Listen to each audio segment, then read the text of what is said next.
আমার নাম হচ্ছে মোহাম্মদ নাজিমউদ্দিন। আমি কফিল উদ্দিনের ছেলে। মানে যে জমিটা নিয়ে আমাদের সমস্যা, এই জমিটা আমাদেরকে বানিয়ে দিয়েছে 1 লক্ষ টাকা। সে প্রতারণা ভাবে স্ট্যাম্পে লেখছে 8 লক্ষ টাকা, কিন্তু সে আমার ব্যাংকে চেক দিয়ে 15 টাকা নিয়েছে। নেওয়ার পরে বলছে বায়নামা দিলে এটা বাতিল করে দিবে, বায়নামা দিলে এটা বাতিল করে দিবে। এবং উকিলের কাছে ওরা গেছিল মীমাংসা হওয়ার জন্য, বা আমি ডাকছিলাম মীমাংসা হওয়ার জন্য।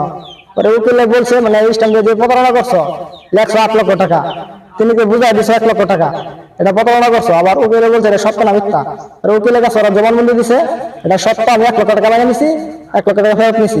এখন জুলুম ভাবে জমিতে কোটা ঘর আপনি দেখতে পাচ্ছেন জমির পাশে, এটা জুলুম হুমকি টুমকি দেখা নিচ্ছে, কিন্তু এটা আইনগত অপরাধ। আমি আইনের কাছে এটা সুস্থ বিচার চাই। 7/2019 আর এখন এটাই 6 মাস যাবত দাবি করতেছে ওরা স্ট্যাম্প মূল্যে খেত পাই। এটা আমার কাছে 1 লক্ষ টাকা দিছে, স্ট্যাম্প করছে।